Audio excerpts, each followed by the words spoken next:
Mesdames, Mesdemoiselles, Messieurs, bonsoir. Dans quelques instants, Monseigneur Marcel Lefebvre répondra à quelques-unes de vos très nombreuses lettres. Monseigneur Lefebvre, vous nous faites l'honneur de nous recevoir ce soir pour répondre à votre courrier radiophonique. Un courrier, je vous le dis tout de suite, extrêmement abondant, d'où je me permettrai d'extraire le plus de lettres possible. La première, sans perdre de temps, elle a été écrite à Montaix par monsieur Thierry Buclin.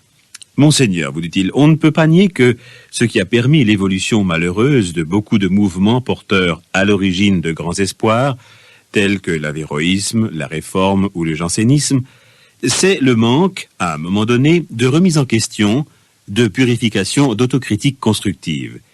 L'histoire de votre œuvre a-t-elle connu ces moments indispensables? Quels furent-ils? Et quelles furent leurs conséquences? Certainement, monsieur Thierry Buclin a parfaitement raison de dire qu'il est toujours bon de remettre en question des mouvements qui peuvent paraître nouveaux et de purifier, de faire une certaine autocritique. Je pense qu'il ne s'agit ni plus ni moins que de faire un examen de conscience permanent. Nous le faisons, cet examen de conscience, et certes, nous essayons de nous mettre de plus en plus en rapport avec les événements tels qu'ils se développent depuis le Concile Vatican II. Mais il y a tout de même une base, je dirais, de départ définitive que nous ne pouvons pas remettre en question, c'est notre foi, n'est-ce pas, la foi catholique, les principes qui ont été ceux de nos parents, ceux de nos grands-parents, ceux de nos ancêtres et de l'Église pendant 2000 ans. Alors, de cela, nous ne pouvons pas faire d'autocritique, sinon nous ferions l'autocritique de l'Église. Alors, nous pensons simplement que nous devons précisément nous attacher à continuer l'Église telle qu'elle a été autrefois, malgré les oppositions qui peuvent se manifester autour de nous.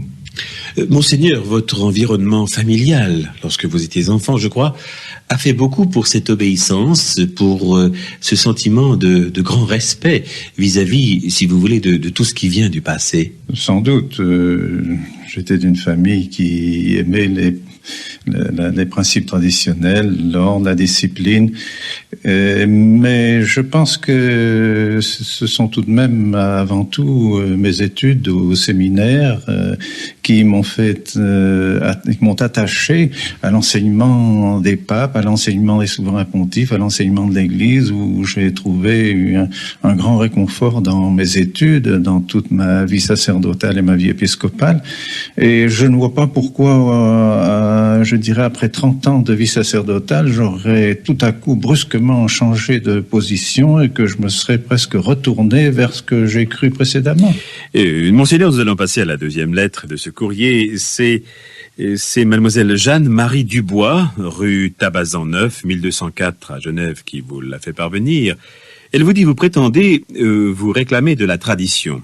Et tout chrétien normalement vertébré devrait en faire autant. Mais quelle tradition?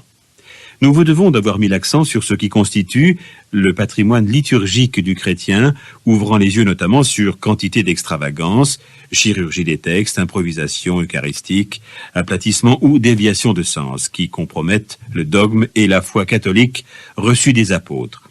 Mais là, nous vous devons aussi, vous dit mademoiselle Dubois, d'avoir égaré les esprits, ou du moins semé le trouble par une polémique qui divise et crispe les consciences.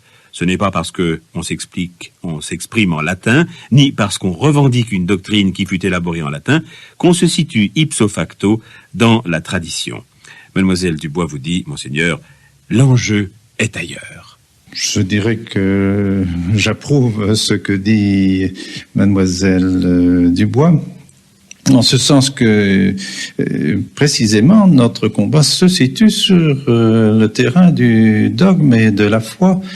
C'est que nous n'en faisons pas une pure question de latin. Le latin a son importance pour nous transmettre d'une manière tout à fait authentique et véritable la foi.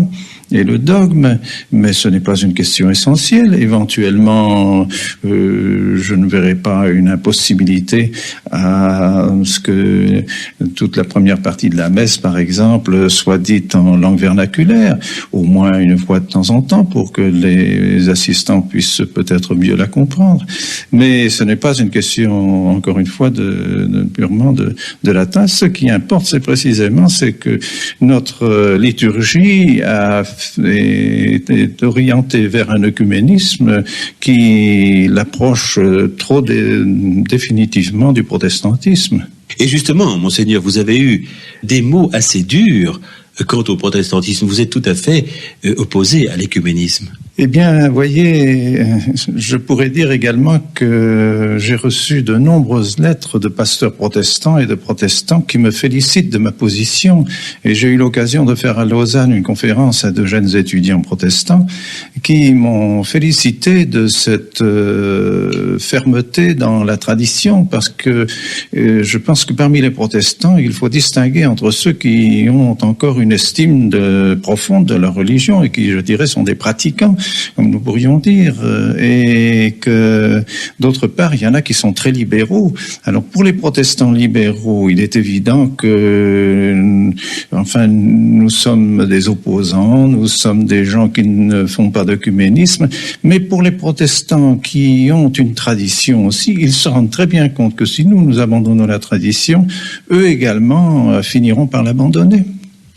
Mais vous, monseigneur, vraiment tout à fait au tréfonds de vous-même, vous êtes pour l'œcuménisme? Eh bien, je suis pour un œcuménisme qui signifie le retour de ceux qui ne croient pas à la vraie foi, et non pas un œcuménisme qui chercherait un dénominateur commun entre deux religions. Voyez. Maintenant, mademoiselle Jeanne-Marie Dubois dit à la fin de sa lettre: auriez-vous l'amabilité de nous préciser ce qu'un traditionnaliste de stricte obédience entend par primauté de Pierre et par succession apostolique? Tout simplement ce que l'Église entend par là, c'est-à-dire que le pape a non seulement une primauté d'honneur, mais une véritable primauté de juridiction, et par conséquent, il est véritablement le chef de l'Église, et non pas seulement un président, et que par la succession apostolique, c'est qu'il est vraiment le successeur de Pierre, parce qu'il est évêque de Rome, élu par les prêtres de Rome, par son clergé,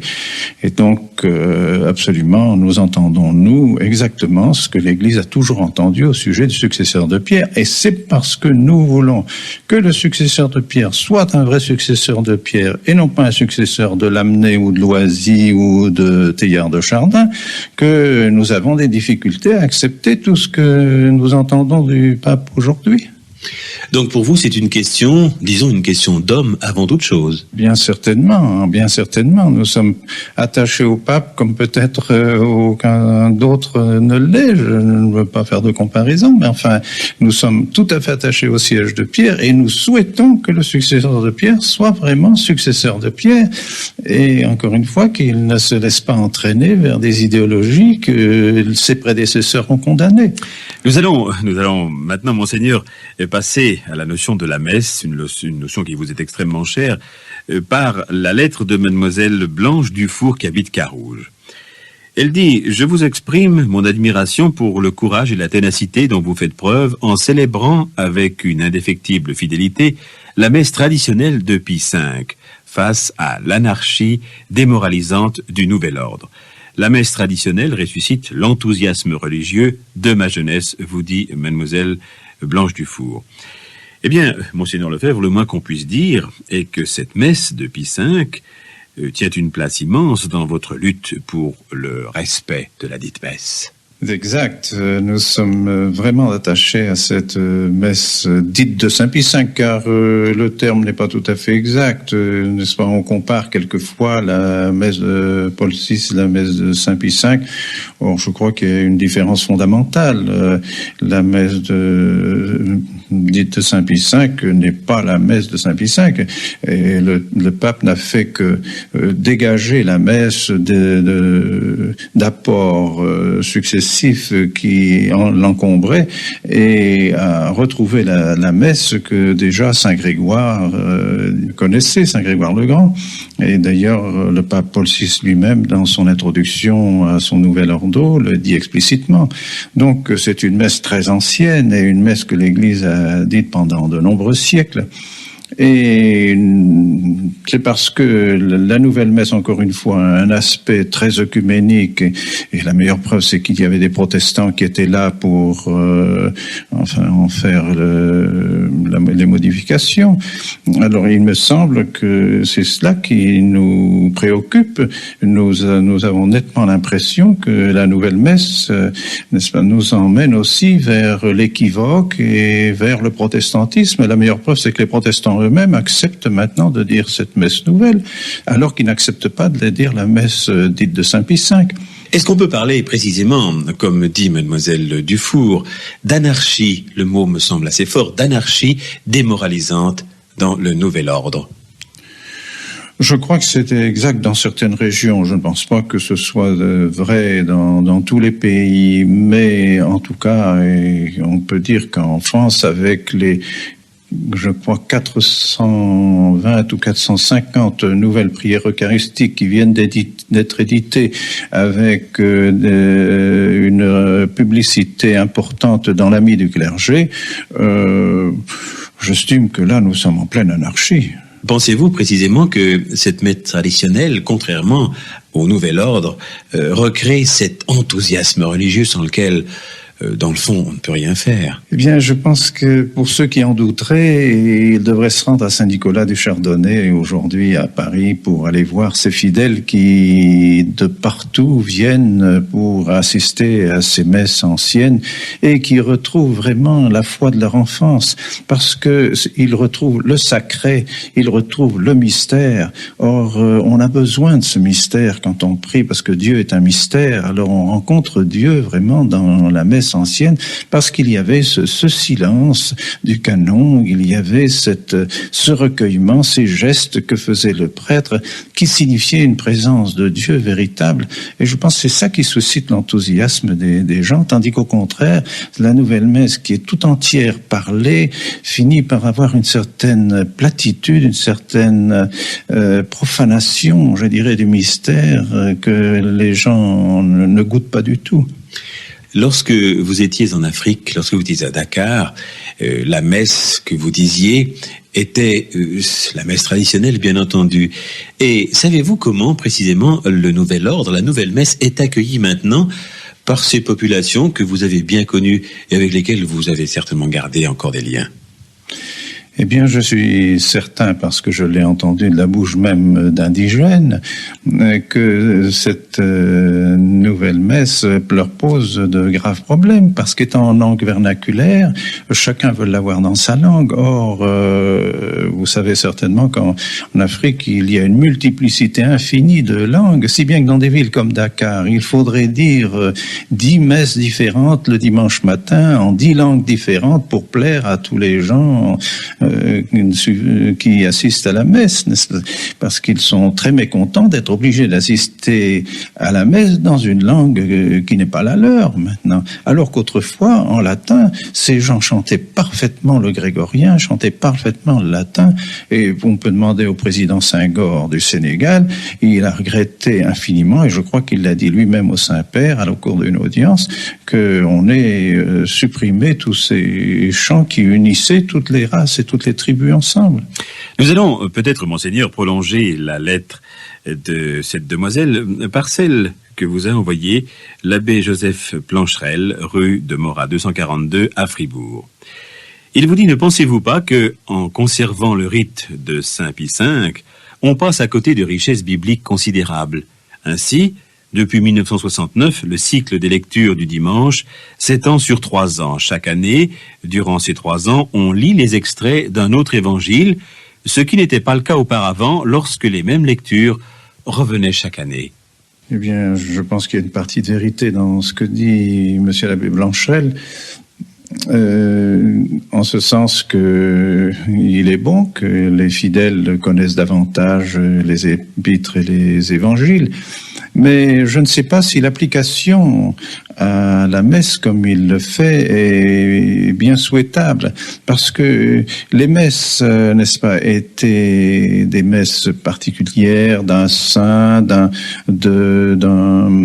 mystère de la Sainte Vierge, d'un mystère de notre Seigneur, et donc appelé, je dirais, un certain évangile. On ne voit pas très bien qu'on puisse suivre la lecture des évangiles sans se soucier du mystère que l'on célèbre, sans se soucier du saint que l'on fête, n'est-ce pas? Et puis le fait de la répétition, et c'est bien connu, les gens ont besoin d'une certaine répétition pour s'inculquer les vérités qui sont dites dans l'évangile, et comme dans un catéchisme. Et c'est pourquoi je crois que ce n'est pas exact que ce soit un véritable enrichissement. Je crois au contraire que c'est un appauvrissement, parce que la messe est un tout, et on ne peut pas y introduire n'importe quel texte sans discrétion. Mais alors, Monseigneur, comment, selon vous, l'enrichissement pourrait-il arriver sur le plan de ce que vous dit précisément l'abbé Plancherel? Eh bien, l'enrichissement pourrait être qu'éventuellement on fasse une lecture supplémentaire, par exemple, ou qu'on choisisse l'occasion même d'une autre cérémonie, comme à l'occasion d'une bénédiction du Saint-Sacrement. C'est ce qui se fait actuellement. J'ai vu à Rome, dans certaines paroisses, qu'à l'occasion d'une bénédiction du Saint-Sacrement, on fait une lecture de l'Évangile. Donc, ça augmente la connaissance de l'Évangile pour les fidèles qui assistent. Dans sa lettre, Madame Veuve Amélie Passaplan, 1631 à Hauteville, fait allusion, Monseigneur, à votre livre « Un évêque parle », l'édition de 1974. Madame Passaplan cite 3 passages de ce livre. Je me permettrai de m'arrêter au dernier passage, celui de la page 60 du dit livre « Un évêque parle ». Vous avez dit ceci: « On ne changera jamais le fait que le pape, et lui seul, a comme vicaire de Jésus-Christ un pouvoir qui s'étend à l'Église universelle. Mais cela n'empêchera jamais les papes d'adapter leur service aux nécessités du temps, et cela demeure dans le domaine propre du successeur de Pierre. Les évêques ne peuvent, même comme père du concile, que faire de très respectueuses et discrètes suggestions. » Alors la question de Madame Passaplan, Monseigneur, comment justifiez-vous votre attitude d'aujourd'hui, qui est en flagrante contradiction avec ces déclarations? Apparemment, il peut y avoir une flagrante contradiction, mais je vous avoue que je suis prêt à resigner ce texte à nouveau tel qu'il est, sans en changer un seul mot, car je suis toujours persuadé que le pape, comme vicaire de Jésus-Christ, est le seul à avoir un pouvoir qui s'étend sur l'Église universelle. Les évêques n'ont pas de pouvoir sur l'Église universelle, et que les papes ont le pouvoir d'adapter aussi certains services aux nécessités pastorales du temps. C'est que le pape, par exemple, multiplie les conférences épiscopales, pourvu que ces conférences épiscopales ne détruisent pas le pouvoir des évêques eux-mêmes, ni le pouvoir du pape lui-même. Ce sont des choses qui peuvent être excellentes. J'ai moi-même fondé 4 conférences épiscopales en Afrique, donc je sais parfaitement de ce dont je parle. Et je ne vois pas que je sois en contradiction avec cela, parce que j'appuie au contraire avec force sur la nécessité pour le pape d'être le successeur de Pierre et de demeurer, de garder son pouvoir et de manifester son pouvoir. Mais précisément, c'est parce que malheureusement, nous assistons à des faits qui montrent que le pape, aujourd'hui, ne se manifeste pas toujours comme le véritable successeur de Pierre. Le successeur de Pierre doit nécessairement confirmer tout ce que ses prédécesseurs ont dit, surtout quand ils l'ont dit d'une manière solennelle. Or, quand le pape, dans certains points, comme par exemple celui de la définition de la messe, celui de la liberté religieuse, le pape définit dit certaines choses contrairement à ce que ses prédécesseurs ont dit, c'est là que le problème devient angoissant et l'on se demande, comme je l'ai dit moi-même au Très Saint-Père, je lui ai dit, écoutez, il nous est très difficile de vous suivre parce que sinon nous désobéissons à vos prédécesseurs, ou au contraire, nous suivons vos prédécesseurs et nous vous désobéissons, nous nous trouvons déchirés entre deux, n'est-ce pas, dans un dilemme affreux. Sur ce cas précis, quelle est la réaction du Saint-Père ? Eh bien, le Saint-Père ne m'a pas répondu sur ce problème précis lorsque je lui ai proposé les deux textes de la liberté religieuse et du pape Pie IX et du pape Grégoire XVI, n'est-ce pas, qui se contredisent absolument. Le pape m'a dit, je regrette infiniment, mais nous n'avons pas le temps de discuter ici sur des questions théologiques. Bon, je le comprends, hein, moi aussi, nous ne pouvions peut-être pas entrer dans des détails, mais enfin, c'est là qu'est le problème. Maintenant, Monseigneur, nous allons arriver à un autre problème, d'ailleurs, vous concernant. C'est Madame Gros-Betty-Ritter, qui habite Etterpaz 27 à Valorbe, qui vous le pose ce problème en vous écrivant ceci. En lisant la presse, en vous entendant parler, on a tout de suite l'idée de vous classer comme contestataire dans votre genre naturellement. Vous contestez tout, le rapprochement des églises, les méthodes nouvelles de prêcher. En un mot, vous voulez rester en arrière et ne pas évoluer comme beaucoup de vos confrères, et même votre chef suprême, le pape. Pourquoi ? C'est si beau l'écuménisme. Le Christ a fondé la première église pour ses enfants, pour ceux qui veulent le suivre, mais ce sont les hommes qui ont fait par la suite différents groupements. Nous devons toujours chercher à nous rapprocher, à nous unir, à ne former qu'un seul corps en Christ. Sincèrement, Monseigneur, pensez-vous que de dire la messe en latin tout en tournant le dos à vos paroissiens soit mieux que de parler français et de regarder l'assemblée ? Madame Gros-Betty ajoute un post-scriptum. Elle dit ceci, encore un petit mot. Je ne suis pas une jeune écervelée, mais une grand-maman de plus de 70 ans. Alors, Monseigneur Lefebvre, on vous dit, il est vrai, on vous dit contestataire. Je conteste le rapprochement des églises et, disons d'un mot tout simplement, je conteste l'œcuménisme. D'ailleurs, c'est ce que dit Madame Gros-Betty, n'est-ce pas? Eh bien, je conteste l'œcuménisme tel qu'il est pratiqué actuellement, comme je l'ai déjà dit précédemment.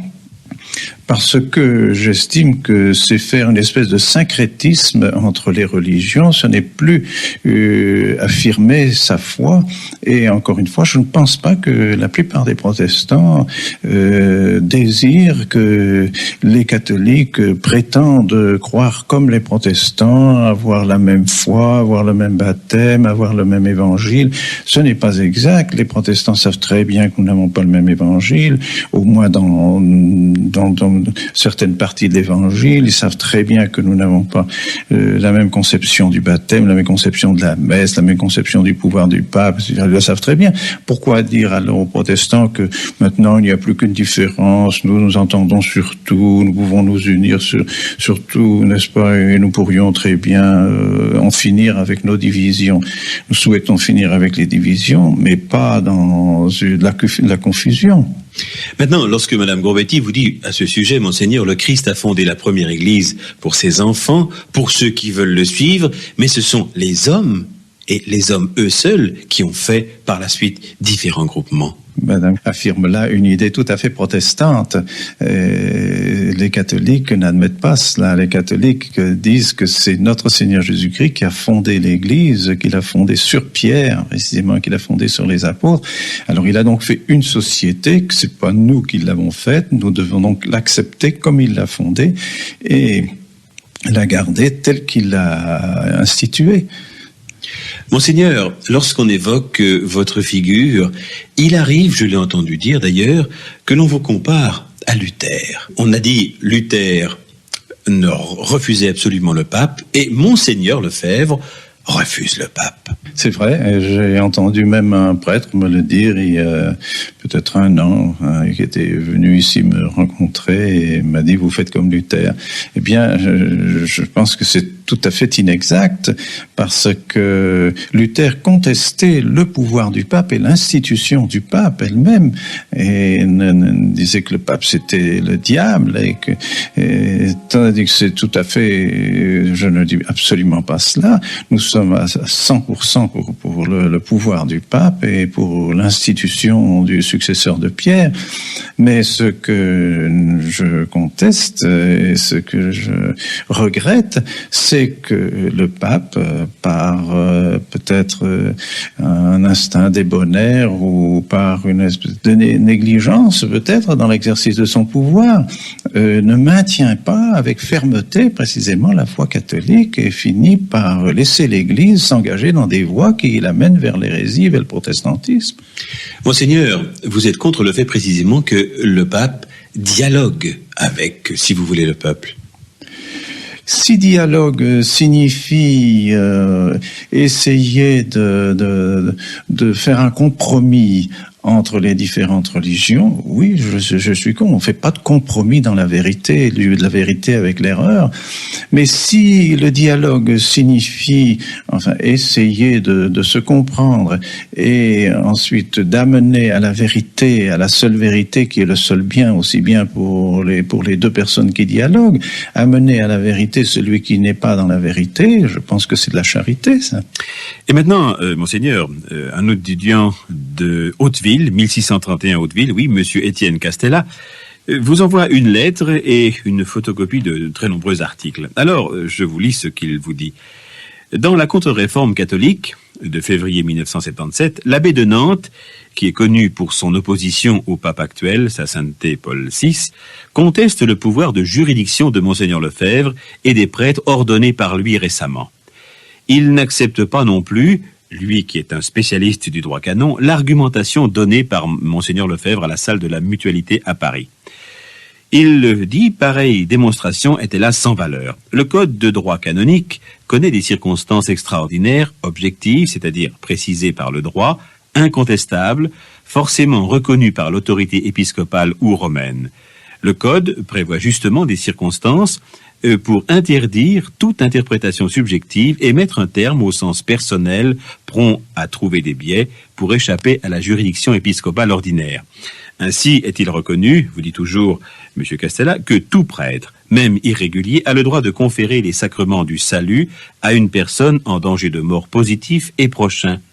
Mais pour qu'un prêtre puisse organiser un ministère catholique habituel, hors de la connaissance et du pouvoir de l'ordinaire du lieu, il faut 3 conditions. Premièrement, qu'il soit lui-même évêque. Deuxièmement, que la hiérarchie locale soit détruite, anéantie ou empêchée. Et troisièmement, que le consentement moral du souverain pontife soit positivement certain.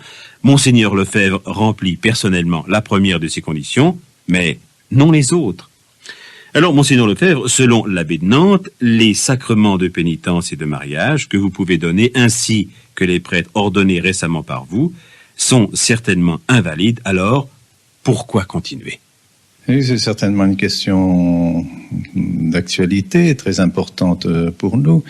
Mais je pense que Monsieur l'abbé de Nantes, si vraiment c'est lui qui a dit cela, oublie le principe général que l'Église donne au sujet des sacrements, sacramenta propter homines, comme on dit en latin, c'est-à-dire les sacrements sont pour les hommes, et donc dans les circonstances dans lesquelles se trouvent des personnes qui peuvent être démunies de sacrements, qui peuvent ne plus pouvoir recevoir les sacrements comme elles le désirent, elles ont le droit de s'adresser à des prêtres qui même seraient excommuniés, qu'ils lisent le canon numéro 2261 au paragraphe 2, qui dit d'une manière très précise que pour une juste cause, c'est-à-dire c'est la formule la plus large qu'emploient les 3 canons, donc simplement on peut dire sur les désirs des fidèles qui ont besoin de la grâce sacramentelle pour se maintenir dans leur foi et pour éviter le péché, eh bien ces fidèles peuvent s'adresser même à un prêtre excommunié, et ce prêtre excommunié peut très bien, non seulement validement, mais licitement leur donner les sacrements. C'est textuel dans le droit canon. vous n'êtes pas excommunié tout de même. Non, mais je veux dire, c'est pour dire que si on l'accorde à un prêtre excommunié, à plus forte raison à quelqu'un qui est suspend, à quelqu'un qui est interdit. Maintenant, lorsque M. Cassella vous dit les prêtres ordonnés récemment par vous sont certainement invalides sur le plan de ce qu'ils font, pourquoi continuer? Pour les sacrements de pénitence, donc je réponds par le canon que je viens de citer. Et pour les sacrements de mariage, il ne faut pas oublier, ce sont les époux qui se donnent le sacrement de mariage, enfin disons les fiancés chrétiens qui se donnent le sacrement de mariage. Et il est mis en toutes lettres dans le droit canon que lorsque des jeunes fiancés ne trouvent pas de prêtre pendant 1 mois pour pouvoir se marier d'une manière régulière, si les prêtres leur refusent de les marier, ils peuvent après 1 mois se marier devant témoins. Et que si un prêtre se trouve dans les environs qui n'a pas de délégation pour cela, il doit se rendre comme témoin à ce mariage. Mais monseigneur, est-ce courant que 2 fiancés ne trouvent pas de prêtre pour bénir leur union? Eh bien, grâce à Dieu, pour le moment, je crois que c'est encore très rare, mais c'est en passe de devenir assez fréquent parce que des prêtres refusent de marier ces jeunes fiancés sous prétexte que ces fiancés désirent la messe de Saint Pie V, sous prétexte que ces fiancés désirent le rite ancien du mariage et ne veulent pas du rite nouveau qui est vraiment, dans sa traduction, je dirais presque grossier. Alors, c'est dans ces cas où, précisément, les prêtres que vous avez formés, ici même à Écône, peuvent intervenir. Mais est-ce fréquemment le cas? Non, grâce à Dieu, ce n'est pas fréquent. Et il y a encore des paroisses qui acceptent, n'est-ce pas, le mariage de ces jeunes fiancés, même selon le rite ancien et avec la messe ancienne.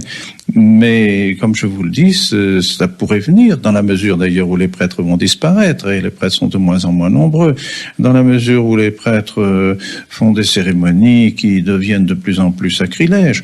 Alors, on comprend très bien que des jeunes gens qui ont été éduqués dans la religion chrétienne par des parents vraiment chrétiens, eh bien, ne tiennent pas à avoir une cérémonie de mariage qui ne ressemble plus rien à une cérémonie catholique.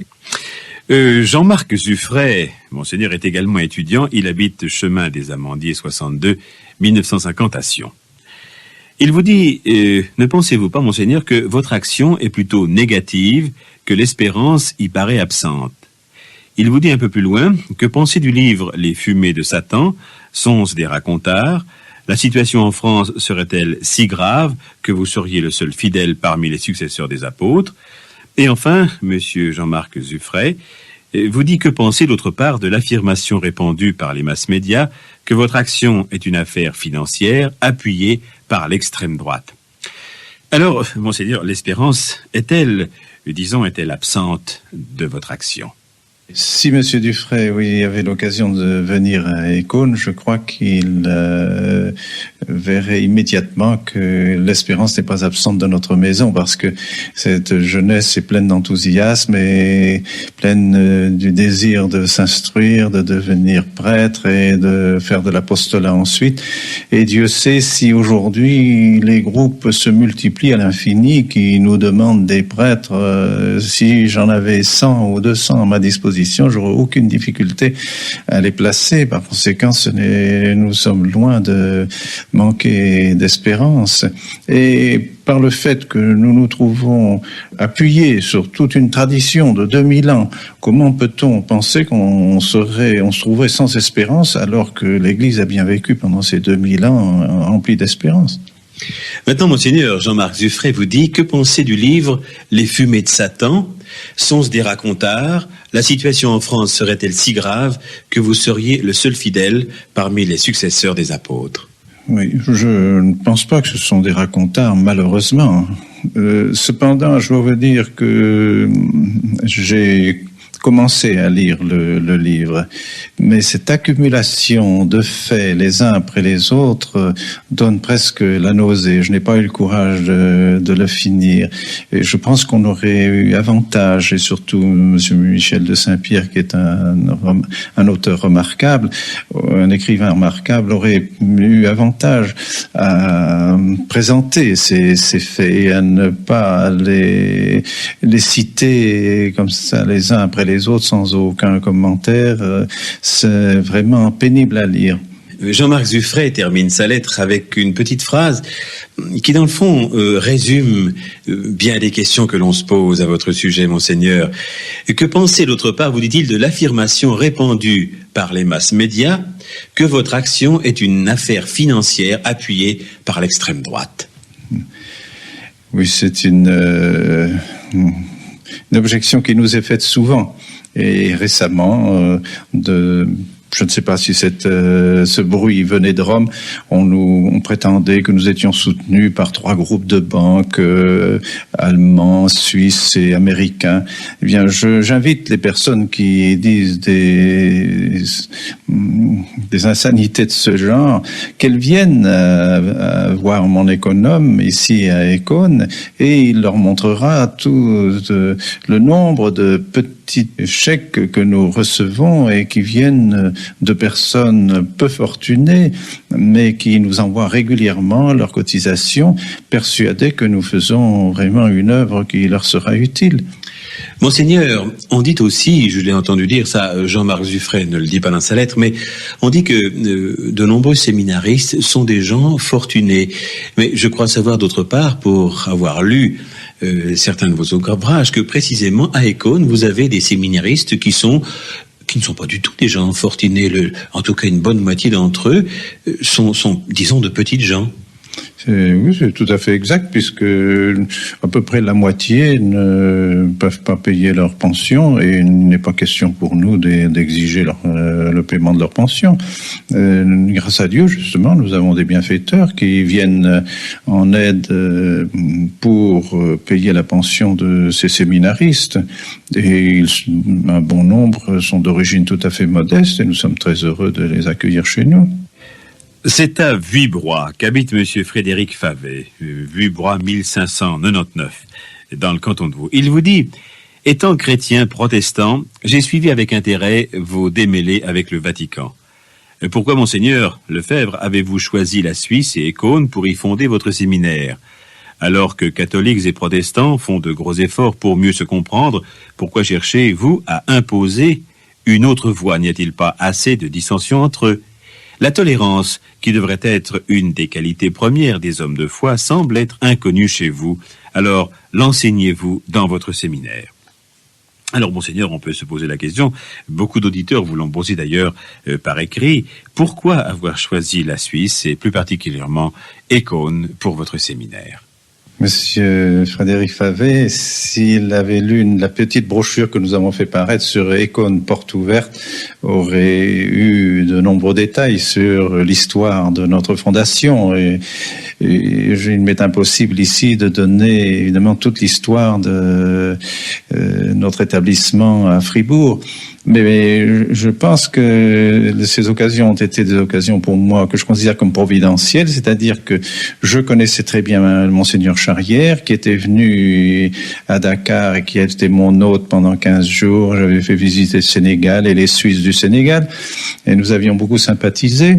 Et d'autre part, j'avais la persuasion que l'université de Fribourg était encore l'université la meilleure en Europe pour recevoir des jeunes gens qui voulaient se former sérieusement. Et c'est pourquoi je suis venu à Fribourg. D'autre part, la Suisse est également un pays très international, puisqu'il y a déjà 3 langues, et donc 3 groupes différents, et que mon séminaire étant international, il est plus facile, par exemple, pour un Américain de séjourner en Suisse que de séjourner en France. Enfin, il se trouve moins dépaysé. Et si bien que c'est toutes ces raisons-là qui m'ont fait choisir Fribourg. Et puis ensuite, eh bien, les circonstances ont voulu que nous venions à Ecône pour continuer. Mais lorsqu'on a connu Monseigneur Ecône avant, précisément aujourd'hui, on s'aperçoit de la transformation. Et pour revenir à des choses tout à fait terre à terre, les transformations que vous avez faites ici ont dû coûter extrêmement cher. Et le problème pour vous a dû être tout de même extrêmement aigu. Eh bien, là aussi, la Providence nous est venue en aide. Dès que nous avons parlé de ce séminaire, dès que des amis, surtout, il faut le dire, des amis de France, car au début, ce sont vraiment les Français qui m'ont aidé efficacement, qui ont permis que je puisse construire l'une après l'autre ces ailes du séminaire. Maintenant, Monsieur Favet vous dit la tolérance, qui devrait être une des qualités premières des hommes de foi, semble être inconnue chez vous. Alors, l'enseignez-vous, Monseigneur, dans votre séminaire? La tolérance, si on l'entend comme la charité, par exemple, une condescendance, une certaine, un dialogue fraternel, de cela, nous sommes bien persuadés que les séminaristes doivent les connaître et les aimer.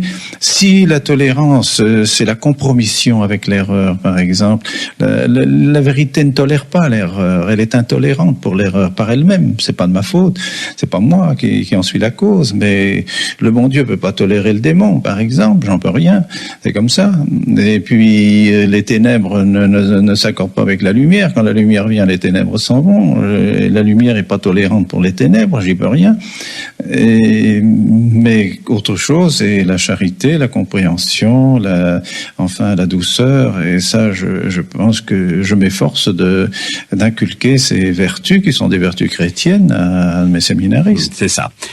Philippe Robetté habite quant à lui rue de la Golate 2, 2800 à Delémont. Il vous dit, monsieur, je profite de l'occasion qui est donnée aux auditeurs pour vous poser 2 questions. Vous avez déclaré à plusieurs reprises dans vos sermons que l'ordre et la tranquillité régnaient de nouveau au Chili et en Argentine, notamment dans votre sermon de Lille. Vous vous défendez d'être un homme d'extrême droite, alors même que vous défendez les pires régimes totalitaires. Au Chili et en Argentine, des milliers de travailleurs, d'étudiants et de syndicalistes sont en prison et torturés parce qu'ils se battent pour défendre leurs droits, leur dignité d'homme. Alors, comment justifiez-vous de pareilles prises de position? Eh bien, premièrement, je dois préciser que je n'ai pas parlé du Chili dans mon sermon de Lille. Je n'ai parlé que de l'Argentine. Et mon Dieu, je me suis placé, je dirais, au niveau des gens de la rue qui lisent les journaux, qui s'informent. Et puis, j'avoue être allé 2 fois en Argentine. J'ai donc une petite idée de ce qu'est ce pays. Eh bien, quand je voyais ce qui se passe d'ailleurs aujourd'hui, par exemple en Italie, eh bien, est-ce qu'on ne peut pas souhaiter que dans des pays comme l'Argentine, comme ressemblant aujourd'hui à l'Italie, retrouve un peu d'ordre, un peu de discipline, la sécurité de la vie pour les gens, enfin qu'on puisse travailler paisiblement. Et c'est tout simplement ce que je voulais dire. Je voulais pas dire autre chose. Or, il se trouve qu'un gouvernement est venu et que maintenant les gens peuvent travailler sans risquer d'être assassinés au coin d'une rue en allant à leur travail, que les gens ne sont plus enlevés de chez eux pour être pris en otage. Eh bien, je pense que c'est tout de même préférable. Oui, mais Monseigneur, vous faites un parallèle entre l'Italie et l'Argentine. Or, pensez-vous, par exemple, que, comme c'est le cas, paraît-il, en Argentine actuellement, des travailleurs, des étudiants, des syndicalistes sont torturés pour simplement défendre leurs droits et leur dignité d'homme? Ça n'existe tout de même pas en Italie, que je sache. Je ne sais pas ce qui se passe dans les prisons d'Italie, je ne suis pas allé voir. Mais je ne sais pas non plus ce qui se passe dans les prisons d'Argentine. S'ils font vraiment, si ces gens-là, s'il y a des gens torturés, s'il y a des attitudes qui sont prises vis-à-vis des personnes qui sont absolument inadmissibles, alors je suis absolument opposé, bien sûr, et j'estime que c'est absolument inadmissible. Et que ces gens-là, alors, ne se manifestent pas vraiment comme des chrétiens. Mais encore faudrait-il s'en assurer, n'est-ce pas? C'est très simple d'affirmer ces choses-là dans les journaux. Est-on absolument certain que ces choses existent? Si c'est un régime régime naziste, n'est-ce pas, qui emprisonne, qui torture, qui empêche les libertés essentielles des personnes, eh bien, il est à critiquer. Si c'est le communisme qui fait la même chose, ben, il est à critiquer aussi. L'Église a toujours défendu la liberté de la personne humaine et sa dignité. Mais évidemment, ça ne doit pas autoriser les brigands à faire ce qu'ils veulent. Monsieur Bernard Arczynski est professeur à Lausanne. Et il habite 29 avenue de France, 1004 à Lausanne. Il vous dit, Monseigneur, votre action initiale s'explique par le fait que vous avez voulu réagir contre certaines outrances modernistes de l'après-concile. Votre action était alors, je pense, vous dit-il, dans certains cas précis, rares en Suisse, peut-être nombreux en France, votre action était louable et efficace. Mais depuis lors, quel scandale! Vous vous êtes dressé contre le Saint-Père et contre les décisions d'un concile œcuménique. Comment vous, un prélat catholique, pouvez-vous vous considérer encore comme catholique? Ne peut se prétendre catholique romain que celui qui reconnaît l'autorité du vicaire de Jésus-Christ et des conciles œcuméniques et qui s'y soumet en fils obéissant et respectueux.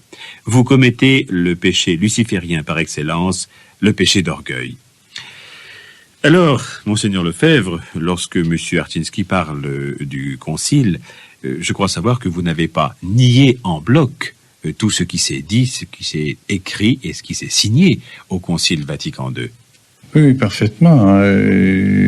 J'ai d'ailleurs signé la plupart des actes du Concile.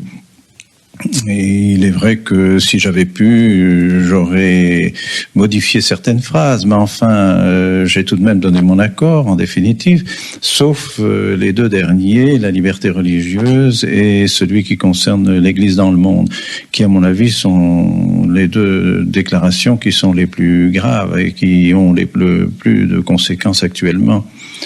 Mais je pense que mon action n'a pas changé. Monsieur Arczynski semble dire que j'ai modifié ma manière d'agir.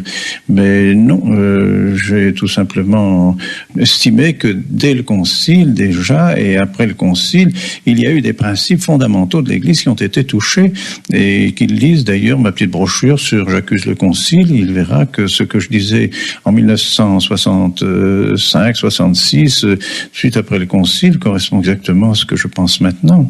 Maintenant, M. Arczynski vous accuse du péché luciférien par excellence, le péché d'orgueil, Monseigneur. Eh bien, Dieu seul peut en juger, évidemment. Je ne sais pas si je peux en juger moi-même. Je fais mon possible pour ne pas l'être, évidemment. Et je pense que ce n'est pas le fait de défendre la vérité, de la défendre avec ardeur, avec zèle, avec persévérance. Je ne crois pas que ce soit là un signe d'orgueil, sinon tous les martyrs pourraient être traités d'orgueilleux. Lorsque Vatican II a commencé, le pape était le pape Jean XXIII. Ensuite, Jean XXIII est décédé et c'est Sa Sainteté Paul VI qui l'a remplacé. Pensez-vous, Monseigneur Lefebvre, que si Jean XXIII avait pu assister du début à la fin au Concile Vatican II, les choses auraient changé? Évidemment, Dieu seul le sait, parce que il y a tellement de circonstances qui peuvent intervenir dans ce domaine. Mais si je puis dire quelque chose à ce sujet-là, eh bien, je ne crois pas que les choses auraient beaucoup changé, parce que le Concile a semblé, dès le début, pris dans un mouvement presque irréversible de désir, de réforme, de changement, de mutation, que le pape Jean XXIII, même s'il l'avait voulu, n'aurait pas pu absolument endiguer. Et d'ailleurs, il n'est pas certain qu'il l'aurait voulu. Mais je pense tout de même que dans la première année, le pape a été stupéfait de voir les diverses réactions du Concile, et je ne serais pas surpris que ça ait hâté sa mort. Vous parlez de l'évolution actuelle du monde d'aujourd'hui et de l'évolution de l'Église. Pensez-vous précisément que cette évolution de l'Église ne doit pratiquement pas se faire, alors que le monde, lui, évolue dans un sens ou dans l'autre d'ailleurs, et que, dans le fond, est-ce que l'Église peut empêcher cette évolution et peut-elle, elle, rester ce qu'elle était? Dans une certaine mesure, l'Église peut et doit évoluer, par exemple, dans ses moyens d'apostolat, dans les moyens d'atteindre les personnes pour les convertir. Mais dans sa doctrine, l'Église ne peut absolument pas changer dans tout ce qu'elle a de fondamental, n'est-ce pas? Nous ne devons pas oublier que la révélation était terminée après le dernier des apôtres et que maintenant, notre rôle, le rôle du pape, des évêques, des prêtres, de l'Église enseignante, est tout simplement de transmettre le dépôt et de le définir, c'est entendu, de l'expliquer, mais elle ne peut plus rien ajouter à la révélation qui a été terminée au moment de la mort du dernier des apôtres, comme l'Écriture sainte d'ailleurs était terminée après la mort du dernier des apôtres. Alors l'Église doit ensuite appliquer cela au monde et porter cette lumière qui est notre Seigneur, en définitive, notre Seigneur Jésus-Christ, doit la porter au monde. On ne peut pas changer notre Seigneur. Je reviens peut-être à la fin de la lettre de M. Arczynski qui vous dit « Je prie l'Esprit Saint de vous dessiller les yeux pour qu'enfin vous preniez conscience de votre terrifiante responsabilité. » Monseigneur, c'est une phrase très lourde de sens. C'est exact. Je dirais que elle se fait l'écho de ce que le Saint-Père lui-même m'a dit. Et ma foi, je ne sais pas. Et j'avoue que personnellement, je me rends compte de la gravité de la situation et même la gravité de la situation que le Ecône peut poser à l'Église. Mais je ne pense pas, malheureusement, pouvoir modifier mon attitude parce que j'estime que, encore une fois, continuer ce que l'Église a fait pendant 2000 ans, eh bien, c'est servir l'Église, c'est être au service de la vérité et par le fait même au service des âmes.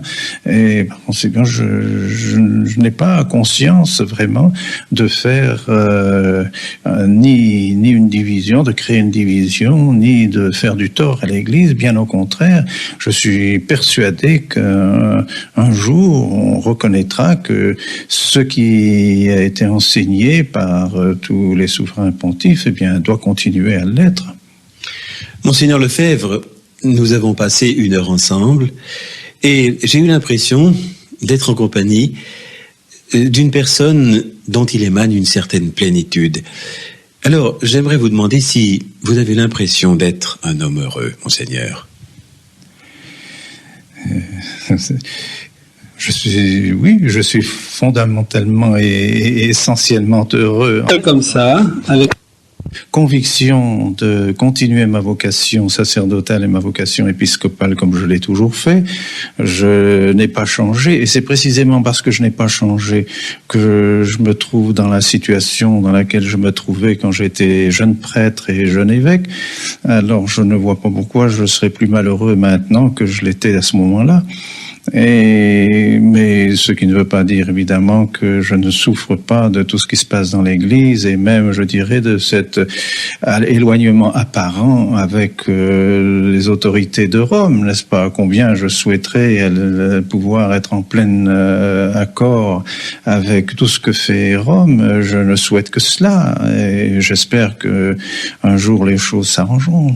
Ecône, Monseigneur, est votre œuvre. Et lorsqu'on voit précisément vos séminaristes aller et venir, l'air, comme vous le disiez tout à l'heure, l'air de jeunes gens pleins de santé et de jeunes gens heureux, eh bien, on peut se demander justement si, lorsque vous ne serez plus de ce monde, si Ecône continuera malgré tout. Et je me demande si, précisément, l'homme parfois seul que vous êtes à ce sujet, se pose-t-il tout de même certaines questions? Ça encore, c'est le secret de la providence. Je suis pas prophète, n'est-ce pas? Et je ne sais pas ce qui arrivera après moi. Mais je pense, comme je l'ai dit déjà dans bien des conférences, et en les terminant, puisque nous arrivons aussi à la fin de cet entretien, dont je vous remercie, je pense que si cette œuvre est vraiment voulue du bon Dieu, le bon Dieu s'arrangera pour qu'elle continue. Si elle n'est pas de Dieu, eh bien qu'elle disparaisse.